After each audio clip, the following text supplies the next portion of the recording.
Yes.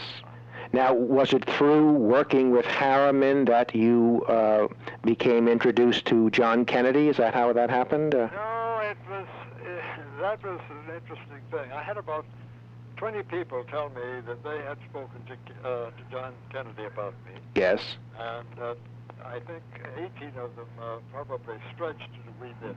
But I think that I had been through Harriman and through Ken Galbraith a part of the Economic Planning Committee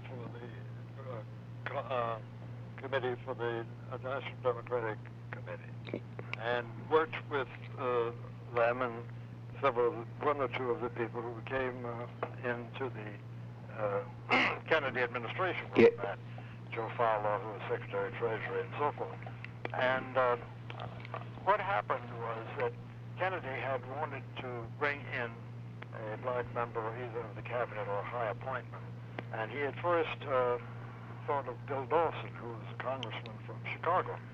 But Bill, as I think as Postmaster General, Bill declined. I don't know whether he did that to save himself from embarrassment or whether he just didn't want to do it. But anyway, he then was looking for someone, and my name came up, and I had had some experience in housing and so forth. So he offered me the administrator of the Housing and Home Finance Agency, which I accepted. Yes. And that's how I got involved with him. I had met him before. I was then, at that time, I was chairman of the National Board of the NAACP, and they had a cocktail party for him. Heck, he met me and 150 other people, and I'm sure he didn't know me from John. And later, Roy Wilkins, who was the secretary, and I went to see him in Georgetown to talk about what his position on race would be, and that was the only real contact that I had with him before I had this offer. I see. Interesting.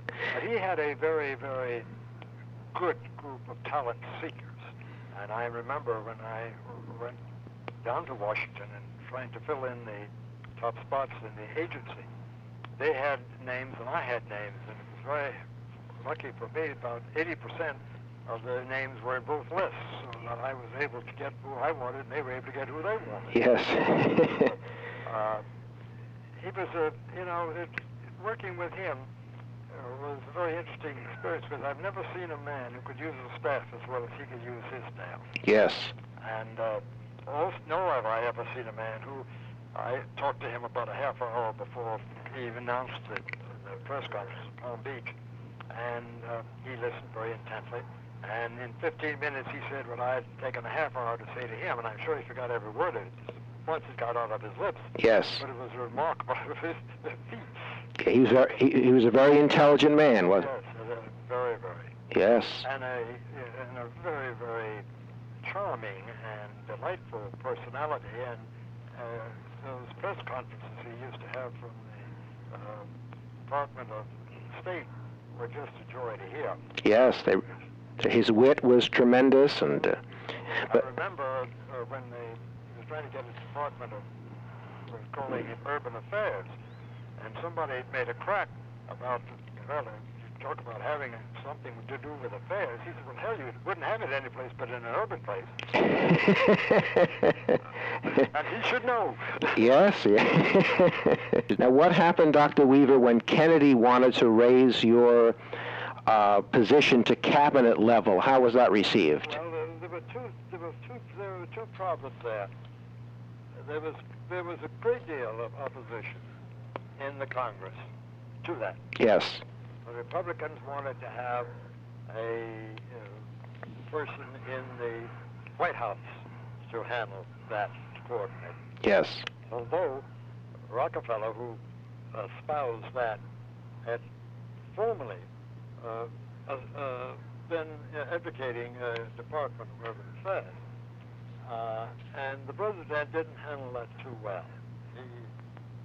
As he said, he handled it too cute. He was too cute about it. Yes. And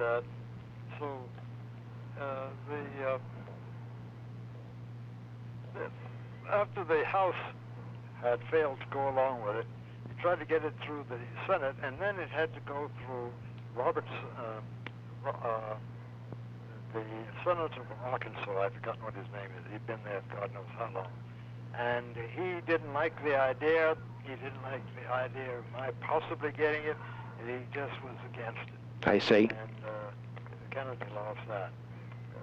But finally they do it later with Johnson. It finally got approval with the Johnson administration. But the interesting thing about it was Robertson, who had refused to have the hearing because he hadn't gotten a letter from the president saying that he'd investigated me thoroughly and that I was without blemish as far as my political ideology was concerned, and was criticized in the press, the Post and the Times, for being discourteous to the president. Yes.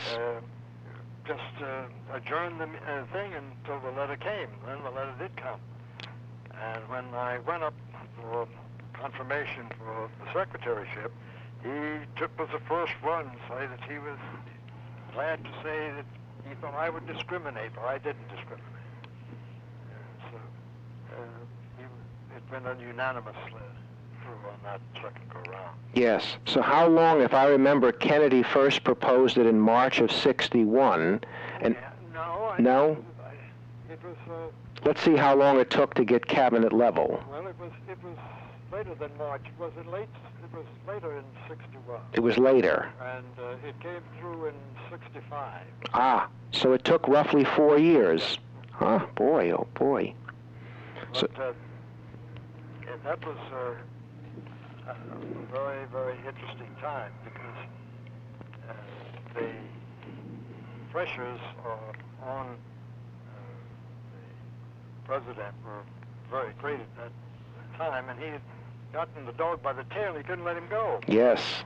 And that's a bad position to find yourself.